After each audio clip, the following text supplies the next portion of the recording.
Hi, everybody. It's Mac Pritchard of Mac's List. Thanks for joining us today. We're trying a new arrangement with our microphone. So if you could let me know if you can hear us, that'd be terrific. We have a chat box at the bottom of the screen where you can say hello and let me know if you're having any challenges with the audio.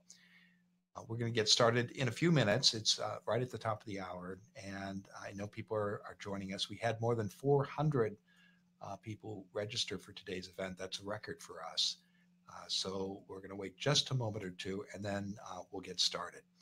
In the meantime, take a moment to introduce yourself in the chat box and tell us your name and where you're from. I also want to introduce my colleague, Leila O'Hara. Do you want to lean in, Leila? I will, yeah. Hi, everybody. I'm over here Okay. in the corner, but I'll be taking your questions later on after the webinar. So, yeah, just keep hopping in the chat if you have any questions, and we'll get them answered later.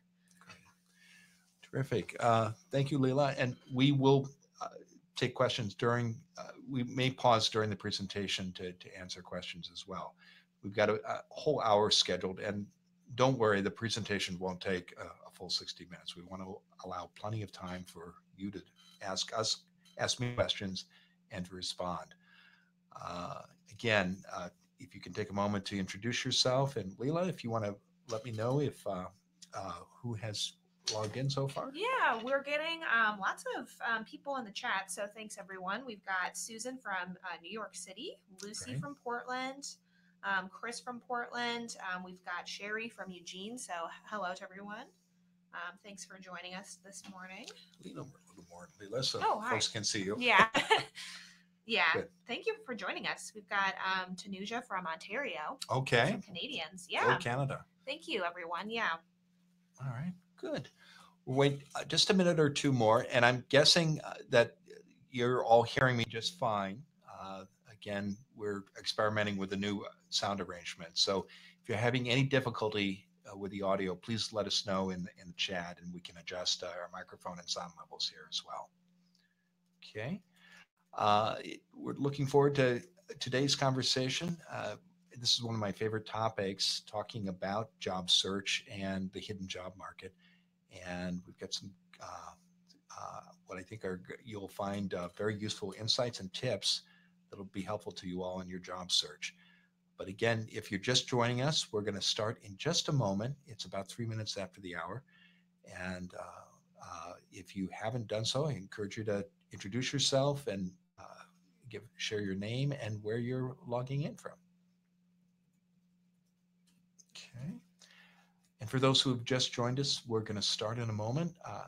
And again, we'll have plenty of time for questions at the end of the presentation, but I encourage you to ask questions as I go along. And Leila, my colleague, will share those with me, and we'll stop to answer the most relevant ones. And we'll work very hard to get through all your questions before we sign off in an hour's time. Okay. So Leila, how are we doing on registrations? Shall we get started in a moment? We're good. Yeah, it looks like a lot of people have joined us. So yeah, I think we're pretty much ready to go. Yeah, thanks for saying hello, everyone. We've got Carol from Vancouver, Okay. Rhonda from Connecticut. So yeah, lots of people new to Portland too. So we're looking forward to giving them some tips on the area. Great. Coincidentally, we're recording a podcast today, and our guest is from Connecticut. She was telling me there's a big storm headed their way. Yeah, lots of winter weather. Yeah, well, terrific. Well, I think we're going to get started, and I'm just glancing at my notes. Do you want to take us to the slides, I will. Leila? Get the slides up on the screen. Yeah. Okay. Well, welcome. Our topic today is how to take the pain out of your job search, and it's an important one. And I talk to so many job seekers, so I really appreciate the opportunity to share some tips about how to do this. So, I can. Yeah, I'll handle the slides now. Okay, great. Yeah. Well, let's go to our agenda. But first, I just want to say kudos to you for coming today, because the fact that you're here demonstrates you're going to take action to improve your own job search and your career. And it takes effort to make positive changes during a hard time. So I'm really glad that you're here. Um, and what we want to do today is to help you start building a better job search strategy, one that is less painful and more rewarding. But first, I want to talk about some of the most common mistakes people make that create that job search pain in the first place. I talk to thousands of job seekers every year, and I see so many of them make the same mistakes over and over. So, what I want to do is start by addressing four of the most common mistakes. And I respectfully want you to ask yourself honestly if you might be making one or more of them. And before we get too far, I want you to know that I understand the pain that you're going through. I've struggled myself to find jobs in the past, and I've dealt with the stress of long-term unemployment. I know what it's like to cash that last unemployment check. So I'm not here to preach to you. I wanted to share the things I've learned in my own career and as publisher at MaxList. So I'm going to share my own job search story with you as well. Then I want to highlight a key concept that you need to know to have a better, more successful job search. It's the idea of the hidden job market. If you want to find the best opportunities in your town, you need to start thinking about the jobs that don't get advertised. These are the positions that get filled by word of mouth through professional networks. And with that goal in mind, I'll share 6 ways you can tap into this hidden job market. And I'll show you how these actions will make your job search uh, easier and much less painful. In practical terms, again, this means a faster, easier, and more rewarding way to find a job you love. Again, I want to answer your questions. And so, if here you're probably dealing with a job search challenge of some kind, or you've got a question perhaps about networking or your resume or job interviews. So think about that and add your question in the comments section below. Leela will gather them and I'll answer them later in the hour. So that's our agenda. Uh, and let's get started. Let me talk a little bit about MaxList. Many of you may already know that MaxList is a regional job board here in the Pacific Northwest. We post meaningful professional openings in Portland and beyond. And this is how our company started, and it's a service we're very proud of. Today, however, MaxList does a lot more than post jobs. It's also our mission to help passionate job seekers find and land jobs they'll love. And we do this by helping you learn how to look for work. We publish 2 books and several online courses about job hunting. And if you're in Portland, you may know about our local networking events. We do 5 or 6 of those a year. We even have a free weekly podcast. It's called Find Your Dream Job. And we publish articles on our website and send out newsletters all about job hunting. The bottom line here is that we work every day to help people learn new skills to find the work they deserve, work that's engaging, financially rewarding, and personally meaningful. And we make all of these things happen rather because so many people still struggle with job hunting. There's a better way, and we want to show you what it is. So let's get into the meat of it. We'll start with 4 common job search mistakes. Here's the first mistake most job seekers make: they keep all of their options open. Now, I understand the reasoning here. You don't want to close any doors or say no to opportunities. It's a very appealing approach, particularly when you've got that feeling, I need a job, any job. Now, I get it, but hear me out. This is not the way to do it. It's an unfocused spray and pray approach. And candidly, it doesn't work. You waste a lot of energy applying for jobs you're not qualified for or may not really even want. Plus, employers want people who care about their job. To be that person for the employer, you need to be able to explain your professional value. And that means you need focus.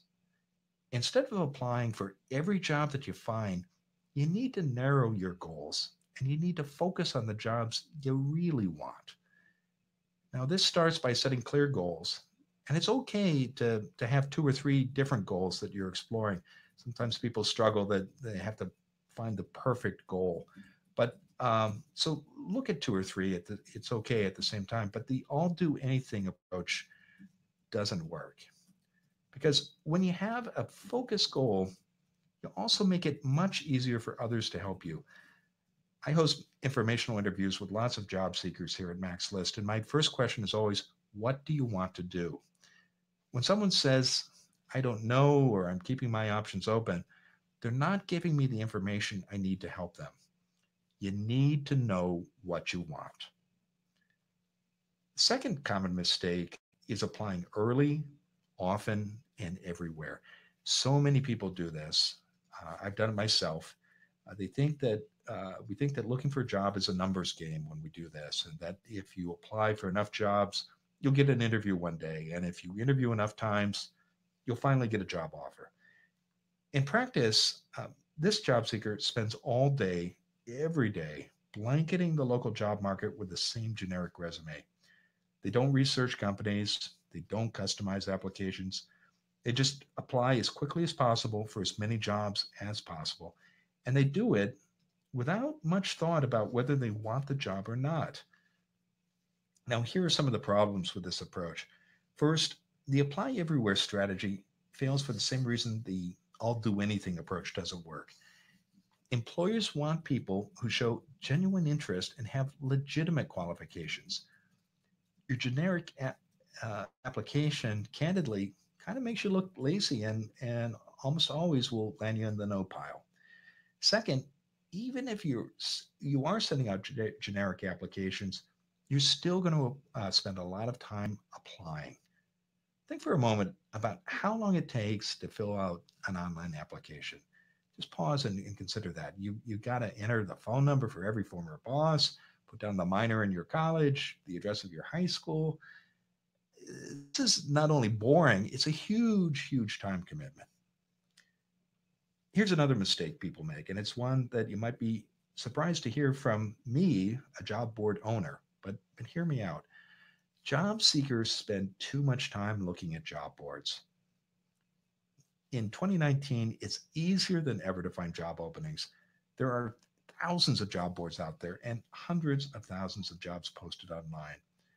And so many of these sites do great work. We're very proud of the value we offer, but the truth is, it's never been harder to land a great job.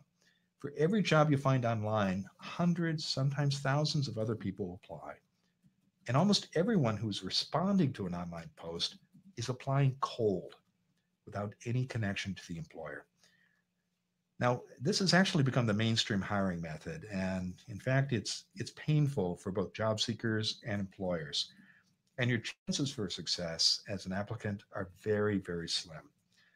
And also, this is key. Job boards only represent a fraction of the total available jobs. Now, I don't want to discredit job boards. There are many great niche and local job boards out there. And again, we're very proud of the value we offer at MaxList. Uh, Sites like ours will often post jobs you won't find anywhere else. But searching and applying online should not be the only way you find jobs. You don't want to put all your eggs in one basket. It should be just one part of a larger job search strategy. Here's the final job search mistake that I see, and it's probably one of the most frustrating for job seekers. I call it the apply rather and wait method. Most job seekers embrace a passive approach. They apply for a job online, and then they'll just wait to hear back. Again, I've done this myself. They apply and then they wait, apply and wait. And most of the time, you wait and nothing happens. You never hear back. After time, job seekers start to feel irrelevant, and you start to think nobody's listening, and you'll never find a job. Does this sound familiar? It can be a paralyzing fear, and to avoid it, you need to take an active approach to your job hunt. In a few minutes, I'll outline some proven strategies for doing this. But first, I want to tell you about my own job search experiences. Now, I've been in the workplace a long time. I just turned 60 in November. But when I graduated from college, way back in the 1980s, my career started out very strong. I worked on a U.S. Senate race. I managed U.S. and foreign media relations for a human rights group in Washington, D.C., and I helped lead congressional fact-finding missions to Central America for a human rights group in Boston. That's me, the skinny guy in the picture. It's 1985, and I'm standing next to the president of El Salvador. I had three great jobs right after graduation, and these jobs were hard, but finding them had actually been easy for me. I answered a newspaper ad for the US Senate campaign. The nonprofit in DC that hired me, they did it because I'd been a college intern there, and the organization asked if I would return after graduation. The Boston job actually came to me through word of mouth. So I didn't think twice about being out of work when I quit my Boston job in 1986. I figured the next position would come to me soon enough, just as the last three had come. Well, I was wrong. For most of a year, I sent out applications every week for jobs I saw in the Boston Globe. That was the best local source in those pre-internet days, our version of a job board. And I got a few interviews. I did, but I didn't get any offers. What was I doing wrong? Here's the problem. Most open jobs, both way back in the 1980s and today, are never advertised. They're part of what's called the hidden job market. And looking back and with the benefit of hindsight, I realized I was part of that hidden job market with those first three jobs I had after college. I got those jobs through connections and word of mouth. And when I realized that and I reinvested in networking and reaching out to others and figuring out how to navigate the hidden job market, I landed a great position in Boston in less than 2 months. So, hidden job market, I know it sounds mysterious, but it's really simple. Job boards are a great resource. They need to be part of your job search strategy. But the truth is that most jobs, and the estimates vary between 40 and 80%, get filled by word of mouth. Why does this happen? It's because people trust people they know. It's human nature, and they hire people based on recommendations from trusted colleagues and friends. Those trusted recommendations make up the hidden job market. That's how it works. But let me give you an example. I received this message from a friend who wanted help finding his replacement. He and I had worked together many years ago, and people send messages like this all the time. I'm guessing that there are many people in the webinar today who have either sent or received these kinds of notes. What's going on here is this: a friend, a colleague, or family member shares a position they're hiring for, and they ask for good candidates. They prefer to get applications from people who've been vetted by someone they trust. That's the hidden job market. It's people asking people they trust to recommend good candidates for an open job. And when I talk to people about this concept, sometimes they get frustrated. They see a variation of it's all about who you know. But there's no conspiracy here. It's just a fact of human nature. People tend to hire people that share a connection, no matter how slight that tie might be. And when you understand how a system works, like the hidden job market, you can make that system work for you. Because in the end, you got to uncover these opportunities yourself. You won't find them on job boards, even on Mac's List. So here's the good news. You don't have to be the hiring manager's best friend, college roommate, or favorite in-law. You don't even have to know the hiring manager directly. You could have a weak connection, but even that will give you a big advantage over other applicants, including those more qualified than you. So if many jobs are never posted on job boards, if in fact it's up to 80%, as some estimates say, why do people spend most of their time and energy looking for jobs online? If you're only on job boards, you're not seeing a majority of the job openings out there. And the jobs that don't get posted tend to be the best jobs out there. These are the plum gigs, the ones that hiring managers can easily fill by asking around in their networks. And if you're with me so far, it's time to seriously rethink your job search. You need to go where the jobs are. And the jobs in the hidden job market are only accessible through networking.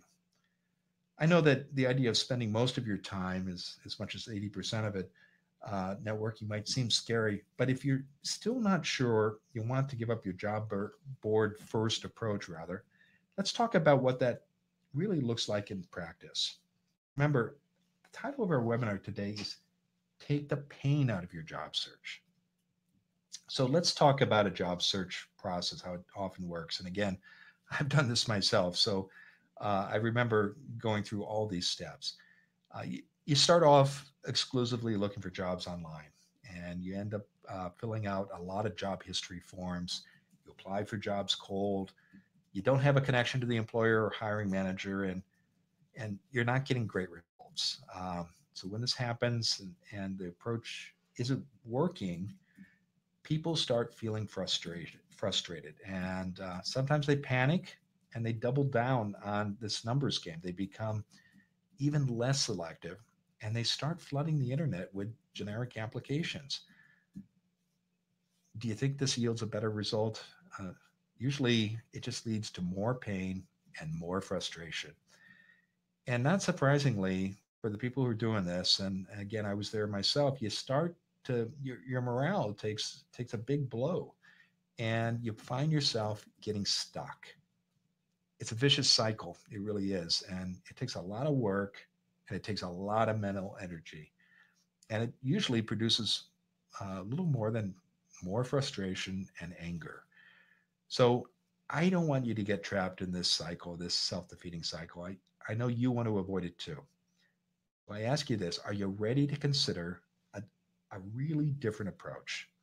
I'm going to take you through 6 actions you can take today to put a network first approach into practice for your search. And this will help you tap the hidden job market and discover some of those opportunities that never get posted. So let's go through these 6 steps. Here's hack number 1. Get focused on your goals. Remember when I said it was a mistake to keep all your options open? You've got to have a clear idea of the kind of job you're looking for. You can't have a solid job search strategy if you're not clear on where you want to go. I really can't stress this enough. And I know setting goals is hard. It's hard work, but and it's okay again to explore rather 2 or even 3 different goals, but they've got to be well defined and focused. Because as I said earlier, when you have those clear goals, it helps you focus your energy on the jobs you really want. And it makes it so much easier for other people to help you in your job search. And people do want to be helpful. Just got to make it easy for them to say yes. I know it sounds counterintuitive, narrowing a search rather than staying open to all options, but the more specific you get about your goal, the easier your entire job search is going to be. It leads me to a related point. Once you've gotten clear about your career goals, you need to tell other people. Don't be shy or modest or embarrassed. If you really want to be the creative director at Wieden Kennedy, or work on Madison Avenue in New York City, or the executive director of a big national nonprofit, let people know that this is your goal. How else are they going to be able to help you get there? And at the very least, even if you're still exploring your goals, you need to let people know that you're looking for work. There's no reason to be embarrassed about a job search. Everybody has been through it. And the simple fact is, people aren't going to be able to help you unless they know what you need and that you're looking. So let's talk about hack number 3. The hidden job market, if it's completely driven by connections and relationships, who you know matters. And I think that point has been made clearly. But all those hypothetical relationships can seem intimidating. How are you going to build a robust network from square one? Here's the thing about networks: you don't need to be an industry luminary or the hiring manager's best friend to get a foot in the door at the company where you want to be. Loose connections still matter. Even really loose connections, like being the friend of a friend of a friend who's hiring, can make all the difference. The way you grow those connections and acquire them is through networking. And the simple truth is, you've got to get out there, become known, and meet new people. Now, don't worry, it doesn't have to mean rather going to big events and awkward mixers. I'll explain more about my definition of networking in a moment. But one more point here: to get real value from your network, you also have to give value back. Use your insights to help other people with their challenges. Share interesting resources. Volunteer your time, ideas, and energy. Do you remember that Beatles lyric, the love you take is equal to the love you make? The same is true for professional networking. The more you put into your network, the more generous you are, the more you'll get back. I say this all the time, and I've just found it to be an important factor not only in my own career but in the professionals I respect who are successful. This give and take uh, uh, approach is the way to enter the hidden job market. And when I talk to people about networking, I often get the same response, something along the lines of, "I don't know anyone." But the thing is, everybody knows someone who can help with a job search. Start where you are. Talk with the people who know you best, your current and past colleagues, your family and friends, college advisors, other mentors. Let them know you're looking, tell them your goal, and ask them to keep you in mind when they hear about opportunities. It's that simple. Just doing those three steps is huge. And these kinds of connections can do wonders for your search. Here's a more tactical suggestion I'd make. Uh, don't be embarrassed to share on Facebook that you're looking for a new job. Again, I know a lot of listeners are probably thinking, no way, but think about it. Your friends and family on Facebook are your biggest advocates. More than anyone else, these folks are eager to help you. And you simply never know what kind of connections and opportunities your friends might be able to provide. So, to start growing your network, I recommend you do informational interviews with people in your field. This is probably the single best thing you can do in a job search. Informational interviews let you connect with influential people in your industry, get introductions to other professionals or organizations where you might want to work, and learn about the hidden jobs. The fact that these are one on one meetings makes them so much more powerful because you're making a human connection. Every action you take, responding to email on time, showing up early for the interview, asking good questions, it all creates the trust you need to create a strong professional connection. Now, most informational interviews don't last more than 30 minutes, and some of these meetings, they can be as short as 15 or 20 minutes. So you need to plan ahead and you need an agenda for every meeting. It's a business meeting and you're in charge. Well, let's talk about a successful informational interview. A good meeting allows you to accomplish three things. Your host walks away knowing your background, your accomplishments, and your goals. So when they hear of opportunities, they will think of you. You walk away with new insights into what's happening in your targeted industry, including potential job openings. And you also get contacts at companies where you want to work for. And finally, your host has given you two or three referrals because you've asked for them, but referrals of other people from their network who you can reach out to. It's one thing you don't want to do in an informational interview, and that's ask for a job. Meetings are about introducing yourself, gathering information, and building your network. It's a long game. I recognize that, but trust me, informational interviews start paying dividends right away.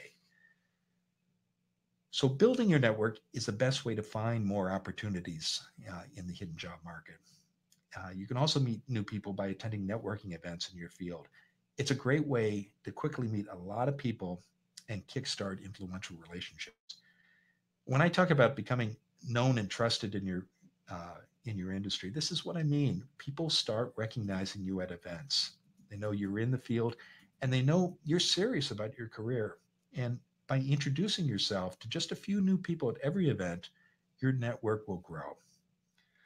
One of the downsides of a traditional networking event is it's typically more talk and less action. If you really want to make an impression, you've got to demonstrate what you're able to do. And that's why volunteering is such an important part of any job search. Now, a lot of people ask me, is volunteering a good strategy for getting your foot in the door of an organization where you hope to work? And the answer to this is complicated. A lot of small organizations do use volunteers because they can't afford to hire staff. But don't assume you're in line for a paying job if you sign up to volunteer. In fact, I encourage you just to assume you're not going to get a job. But it's so much more productive, I think, to think about volunteering as a way to prove yourself in the field, build a portfolio of work samples, and demonstrate what you can do to potential employers. The key here is to find the right volunteer opportunity. Pick an organization with a project that will let you fix or flex your professional muscles and demonstrate your passion. It's also important to know if it'll be okay to share the results of your work later on so you can add it to your resume and portfolio. Beyond the experience, volunteering forges really strong professional relationships, and hard work does get noticed. Trust me on this. While you might not land a job with the organization you're volunteering for, you will grow your network and you will gain fodder to level up your career somewhere else. So let's review the list of actions that can help you avoid job search pain. Number one, get focused on a career goal. Two, once you've got a goal, tell people you're looking. Three, use your existing network. It can make a huge difference in your job search. Do informational interviews. Number five, go to networking events, meet new people in your industry, and you will discover new opportunities. And number six, volunteer strategically. Okay, I'll be the first to admit it. It's all a lot easier said than done. And networking might be outside of your comfort zone. It's a skill, and like all skills in life, it's something that can be learned and perfected through practice. I know this about networking because I was not a born networker. I was a pretty shy guy in high school and college, and even in my 20s. But networking was a skill I had to learn and develop throughout my career. And I can tell you, it's made a huge difference in my professional success. So we've got a limited amount of time here, and I've got a lot more detailed advice that I put together. I've got an online course. It's called Hack the Hidden Job Market. And if you're ready to make this strategy a reality in your life, I'd encourage you to check it out. In Hack the Hidden Job Market, I take you through a step-by-step process about how to build a better job search for you. It's a self-paced course. We offer 12 video modules, and I teach you in those modules how to focus your career goals, how to leverage your network, and I go over the most important steps to landing a job, including filling out applications and job interview skills. Our class offers worksheets, templates, and we've even got scripts you can use to customize for your own requests for informational interviews and other help. And I built this course to give you the tools you need to hack the hidden job market.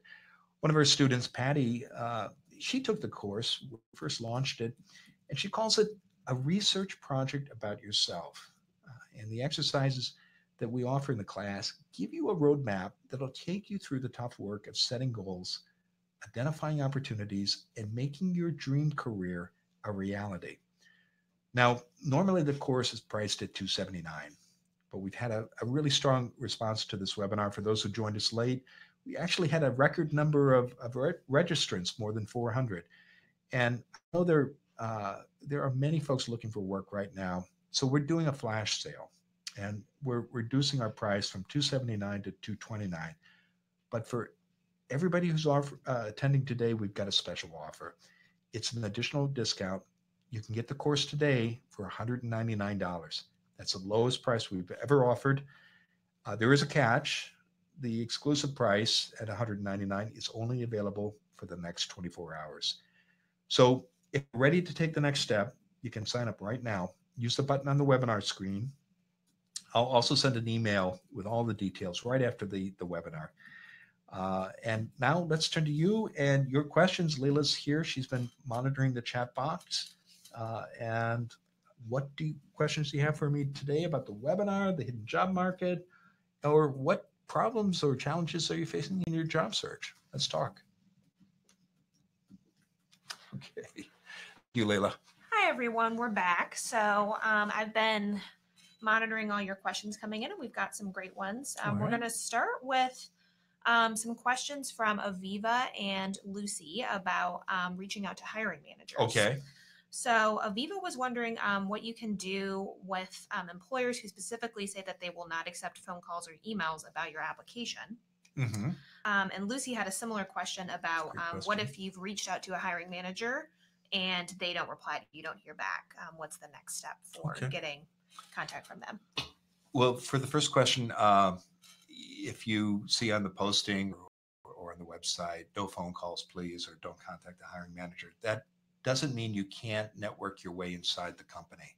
So I would encourage you to see if you can identify people that you either know inside that firm or who are known to contacts you have, and try to set up either a phone call or an in-person meeting.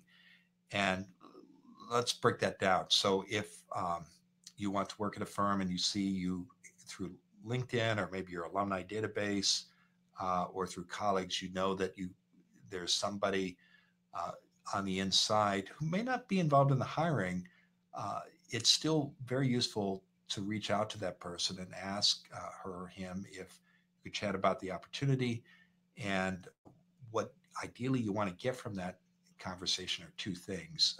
One, you want to get insights into the challenges and problems that that manager and the company may be having that they want that position to fill or address rather. Because when you do that, if you're selected for an interview, you can talk about that in the interview. You can talk about the problems that position will be charged with filling, and you'll have time to prepare in advance to demonstrate or share your ideas about how to solve those problems. Because employers hire problem solvers, and the people who walk into interviews are able to talk about that employer's particular problems, stand out in a crowded field. The other thing that you can benefit of having a conversation like that is you can the person you talk to will likely, and you can ask them to do this, go and talk to the hiring manager and say, hey, I just spoke with so and so. She asked some great questions. I think she told me about herself, and it sounds like she's got just the kind of skills and experiences we need. And when someone on the inside tells a hiring manager that, the manager is much more likely to pull the resume out of the pile and invite the person in for an interview. So that's scenario number one. You know somebody on the inside. If you don't know somebody on the inside, but you know somebody who does, ask for an introduction, and then once you make that connection, then you can have the conversation that I just outlined. And what was the second question? The second question was about what to do if you've reached out to a hiring manager and they don't get back to you at all. That's a great question too. That's so frustrating too. And what I would say is, first of all, recognize that some hiring managers are just overwhelmed by the number of applications, and I'm not excusing it. There should be a process in place for acknowledging receipt of every application. If you're trying to find out if you're a candidate or you're trying to arrange a conversation, I think I usually follow the rule of three. So if the hiring manager doesn't respond the first time, I'll follow up with an email with the original message below and say, just wanted to check in about this. And then usually that's a week after the first communication. And then I recommend a third communication, maybe a week after. And the third note might say with the first two notes below it, hey, just wanted to check in. Don't want to be a pest. I'll wait to hear from you. If you don't hear back after 3 attempts, I don't think there's anything else you can do. And I think also the fact that you don't get a response says something about the culture of the organization. Great. So we also saw a lot of questions in the chat related to networking. Okay. So, my favorite topic. Yeah, I want to break them up into a couple different questions. So Barbara and Chris were wondering how you can break into networking in a new industry where you don't know anyone if you're making a career change or just switching jobs. Okay. And then Marcella was wondering what to do if you're a shyer or more introverted person and you need to build your network. Question. And Rhonda had a similar question about networking if you're new to Portland and you don't know anybody. Okay. Kind of related to the first one, but different. They're all it's kind geographic. Of like different layers of the same question. Yeah. If you want to break into an industry and you don't have contacts or there, I would encourage you to find people who've made the switch. One of the common, and talk to them about it and talk to them about the challenges they face. Um, Often I'm approached by people who want to know, how do I move from, say, the corporate world to the nonprofit world? Or I've been working um, as a designer, and now I want to move into program work.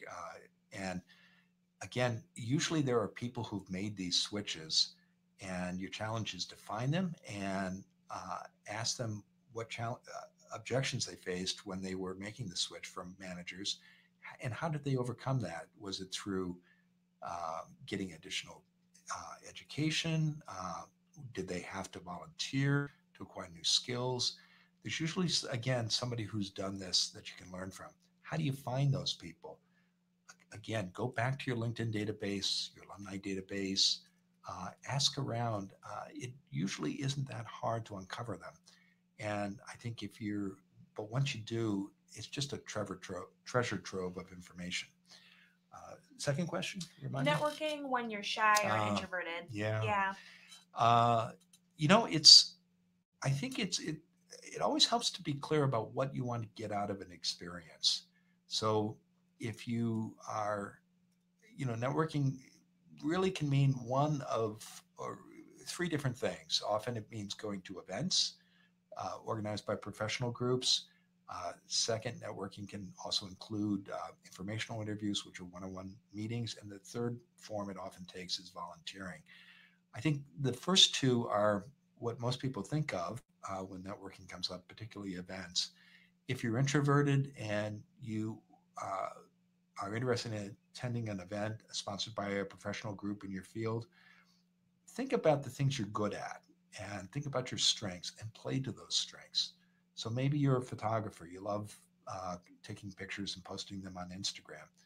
You could volunteer to take pictures at the event. That gives you a chance to experience the whole event, also to learn who people are. It gives you a role to play that allows you to be comfortable. Maybe you like another volunteer job I see introverts take on at events is staffing the registration table. That gives you a chance to meet people one-on-one during the course of the evening, and also to contribute. So think about what you're good at. Also, you want to prepare, particularly if you're shy, but I think this is good for whatever your personality type might be. So know what you want to get out of the event. Maybe it's just to meet one or two people and come armed, prepared with several questions, and recognize that people are also kind of, most people are a little bit shy and a little bit uncomfortable, and so they are eager to connect with others. And I know we had a question about geography, moving to a new town. Yeah, moving to a new place where you don't have the network built in yet. Yeah, your challenge there is to build a network, and you can do that by getting involved in local chapter of your industry association, volunteering for organizations whose mission you're passionate about. I think, again, having a clear goal and knowing where you to work makes it easier to build a network faster. Informational interviews are a great way to grow a network, whether it's in a new field or an existing industry or a new town. And because you'll meet a lot of people in a fast way, and then you'll make connections that can be very helpful to you. Great. So we've got a question from Adam and Brian about the hidden job market. Yeah. They were wondering specifically with informational interviews, do those typically lead, well, not typically, but do they lead to positions that are higher level, higher leadership, like director level and senior roles? Adam was wondering, since they're like an integral function, like would they not be like within the hidden job market, or do those kind of jobs exist in the hidden job market? So they do. I particularly the senior positions, executive jobs are often never advertised at all. I would say entry-level positions, which may pop up on job boards, if you've got some relationship to the hiring manager or people inside the organization, even for a publicly posted position, that's going to give you a slight advantage over people who are coming in through the front door through a publicly posted job listing. But to the question's point, I do think among the most mid-level and senior positions, there's more of a tendency to hire through word of mouth because those jobs, it takes time to find the right candidate. If the hiring doesn't go well, particularly for senior positions, it takes more time to recover. And so in the end, a lot of hiring is about managing risk, because when hiring doesn't work out, it's not good for either party, both the employer and the candidate, and it's expensive and it's time consuming. So one way that managers try to minimize risk is by filling positions through word of mouth. Great. We've got a question from Barbara Okay. About volunteering. She was saying that she understands how volunteering makes a difference in nonprofit and social services industries, but she's looking for a job in the tech industry. She's Okay. wondering how volunteering could potentially help her with That's that. a great question. Yeah. Yeah. Volunteering helps you during a job search in a number of ways. It gives you a chance to acquire new skills that you might not have that are going to be helpful to get the position you want. It allows you to build a portfolio of work, again, in an area you might not have.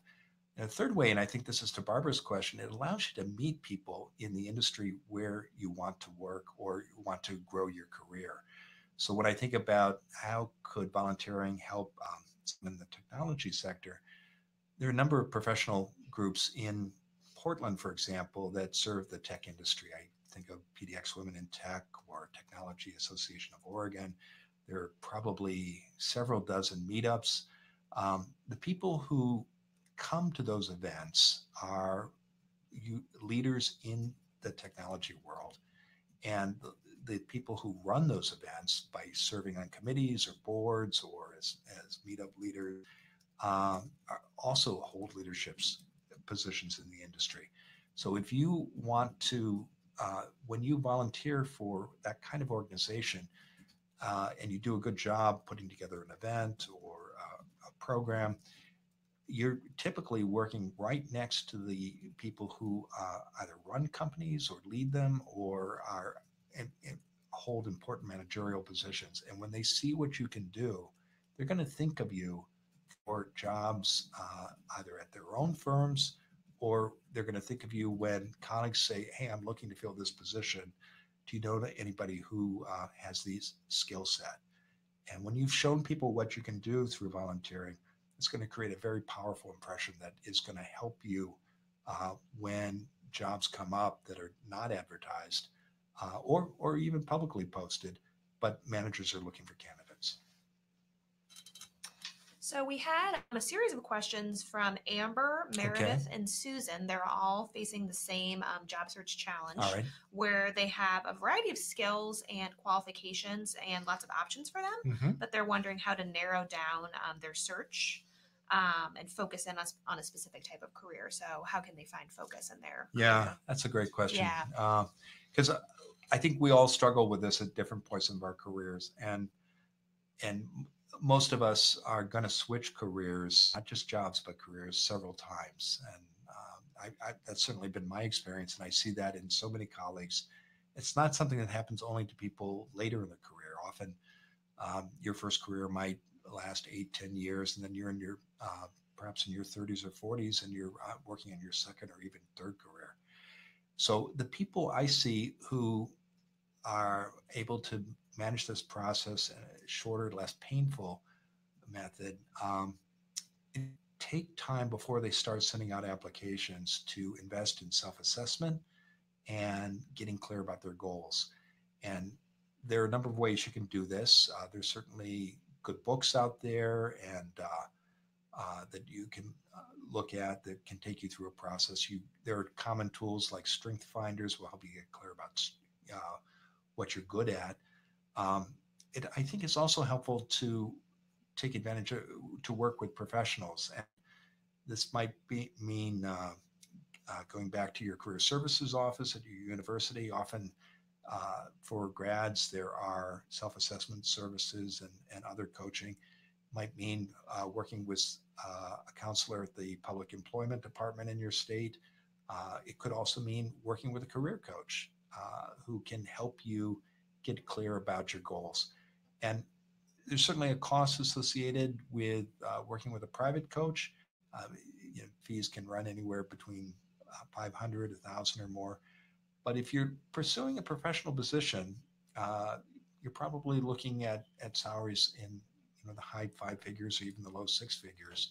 So I think it's an investment in yourself. And it's one of the reasons we offer the class, Hacked In Job Market, is because people struggle with job hunting as a skill and getting clear about goals.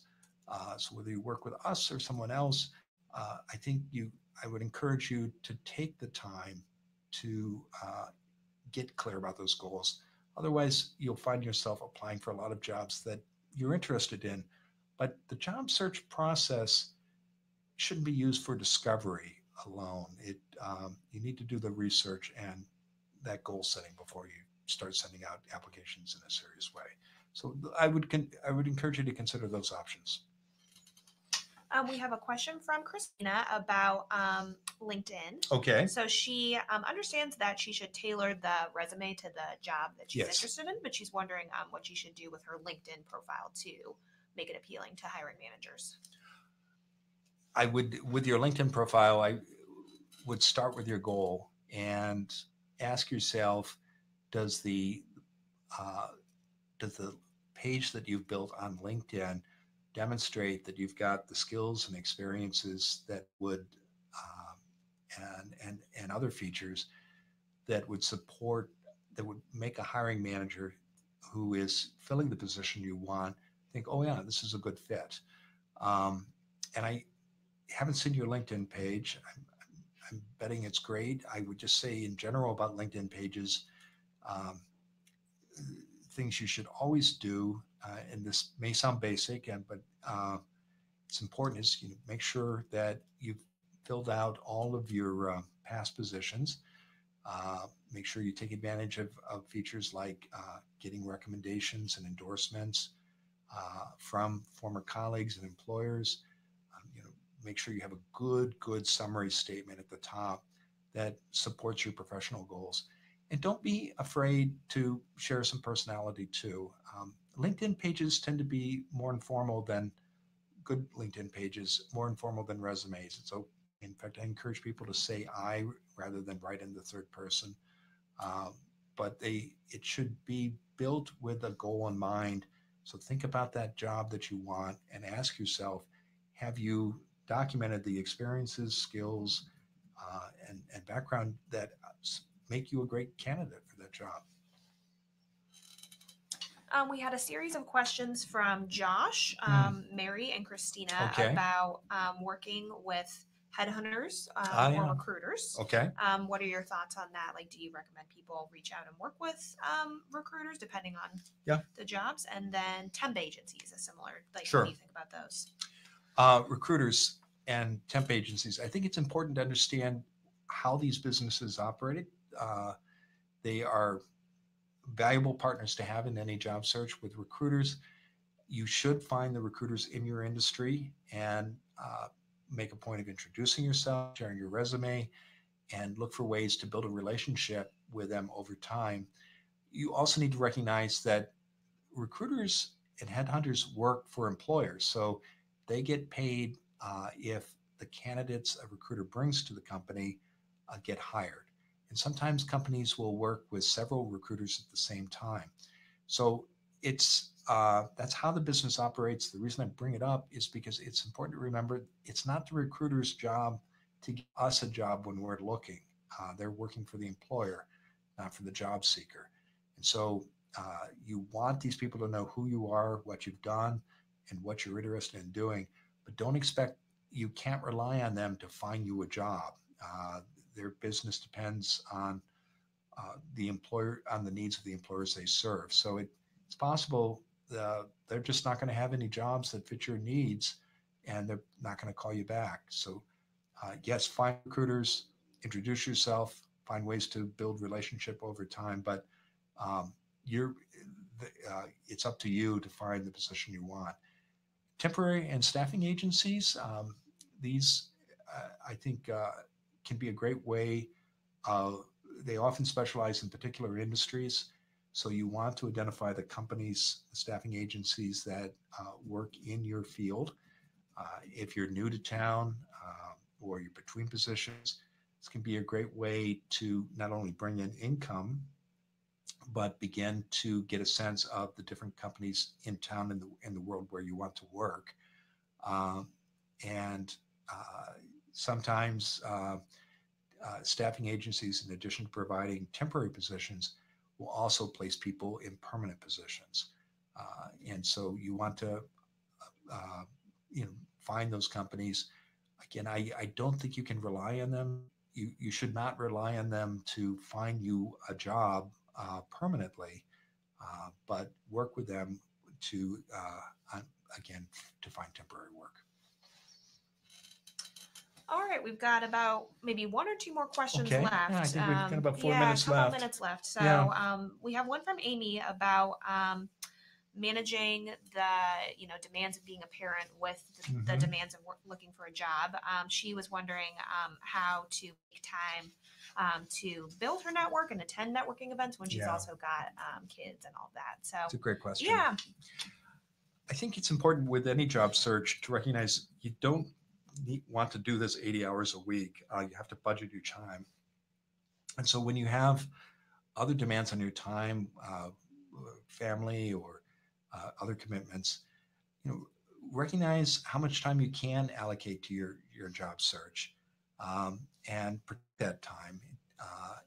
And I think it also, the other thing you want to do is use your time as wisely as you can. And I know everybody on this webinar wants to do that.